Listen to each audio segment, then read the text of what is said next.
I think I'm trying to be the best artist I can be, if that makes sense. And I'm definitely the hardest working artist I know. Like, I'll take pride in that. I mean, you can have ego in some things, but I think if you have the mentality that you're a better artist, I think you block off a lot of chances to learn.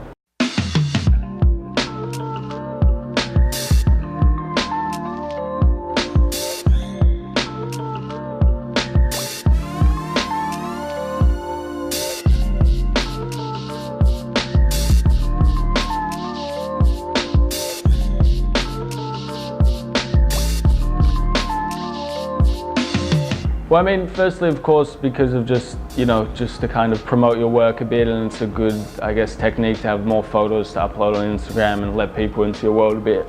But at the same time, I do think, in general, transparency just in the art world is something that I think is needed. And I think for the art viewers, but also the artists themselves, I think it's good to have a sort of more open dialogue on everything, whether it's work in progress, whether it's some of the legal aspects of your work, how you deal with stuff. You kind of hear these stories back in the 1800s that all these kind of great masters were like so afraid to share their techniques, you know what I mean? They wanted to keep it to themselves. But I don't really understand that aspect of it, and I think it's just better if we sort of share things. And I got a royalties contract made from a lawyer in Holland. So when people buy my work, if they agree to sign the contract, if they resell it, they have to pay a percentage. Yeah, and I just shared that online and sent it to all these other artists. And I didn't know how people would respond to it. I kind of put it online and said, if anyone wants this, just let me know and I can send it to you for free. And I think I got, like, no joke, 50 emails or something, 50 people who wanted it. To just be transparent about your art is just it's definitely a good thing. Basically, I was in New York 2 years ago for an exchange at SVA, and I kind of just fell in love with the city here, and I thought I really have to come back.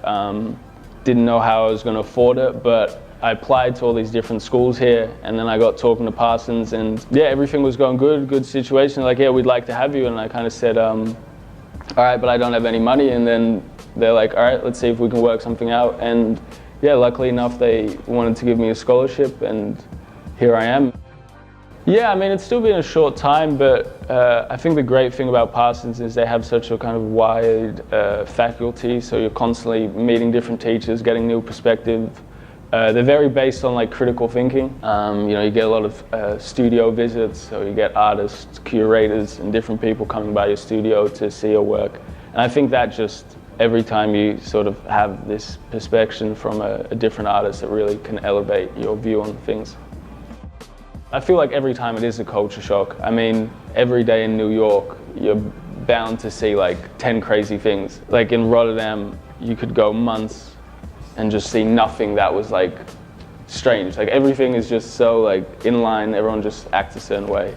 And yeah, you get to New York, like every night when I'm walking out the studio, something's happening in Union Square. Whether it's like rap battles, dance-offs, it's just always something happening. So it's definitely a sort of intense change.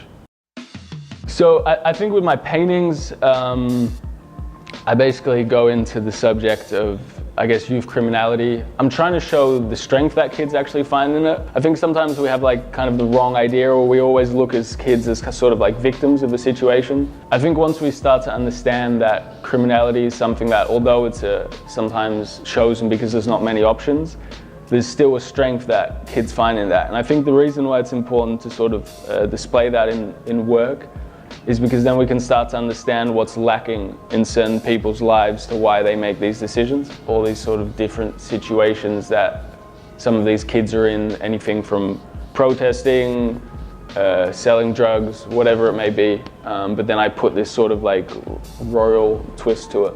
I think growing up sort of traveling all over the world and just living in different areas, I just try to talk more about subjects, and I think I try to find a common ground. And I think there is a common ground always that people sort of have in all these different subjects. Even though every continent, every country, every state, people's lives are so different, but there is an underlying connection which I think you can find in works.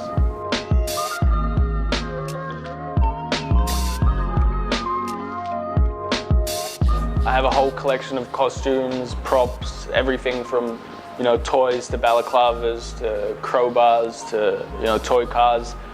And I have a little bit of an idea, you know, certainly size-wise about what they might wear, but then I kind of also let them decide a little bit and kind of see what the kid's into. For example, with this painting of this brother and sister, I kind of, you know, at first I was like, oh, maybe the boy will sit on the chair and the girl will stand, but it's funny, they kind of, almost started playing these own roles. You know, she wanted to hold the rose the whole time, and so I kind of let that sort of play out itself and then find something, that works. Yeah, so it's going to be a bit of a sad talk your shit segment. But yeah, Mac Miller's passing, to be like totally honest, I feel like if you were a white guy who was into rap, he kind of made you feel like it was cool to be you again. Like, because Eminem, like we always had Eminem, but I don't know if he was necessarily like a positive, you know, he was always talking shit about his mum. Like, it was kind of like negative white stereotype. Mac Miller, kind of like the whole Divine Feminine album, like that was just the coolest album, and so I think he was just a big inspiration. But about Mac Miller's death, I've been thinking a lot about it. You know, I've heard a lot of people say, oh, you know, they were so surprised that he, you know, OD'd or whatever, or, you know, whether it was suicide or whether it was accidental. Everyone's saying like, oh, it was so, you know, everything was so positive. But I don't know, I feel like it definitely speaks on our time at the moment. I think we have a very sort of distorted view of what happiness is. And I think we're always like perceiving happiness as like personal success and what we're doing. And if we're like, oh, he's got a new album, or he's gonna go on tour, or he's got a, you know, in art, whether he's got a show or he's selling works, or, you know, whether a girl's doing modeling. Like, I think we have this view that like our happiness is based on our achievements, which I've been thinking about. I think that's why we're getting like slightly more and more unhappy, because we keep chasing towards our personal achievements, and I don't think that can ever bring peace of mind. Like, I've been reflecting the last week, and I was thinking like when I was most at peace of mind, and like when I got my scholarship, full scholarship here, when that was officially announced, I wasn't necessarily peace of mind. I was just stressing about visa papers, blah, blah, blah. When I had my first sold out show, wasn't even necessarily peace of mind. I was just stressing about, is the money gonna come through? I gotta collect it, I gotta drop off the works. Like, and I think everything in life like that we do, as much as, you know, like I'm very career-based and all, and it's something, you know, you wanna have a goal in life, but I think we need to recognize what happiness is. I think we're actually happiest when we're doing things that aren't about us. And I think that's why we're becoming so unhappy, because we're constantly doing things that are about us. If he's not, you know, happy with himself and everything is constantly about him, it's always how, you know, what he's doing, I think that can bring a lot of unhappiness. I definitely think we need to reflect on, what's making us happy and focus a little bit more on that.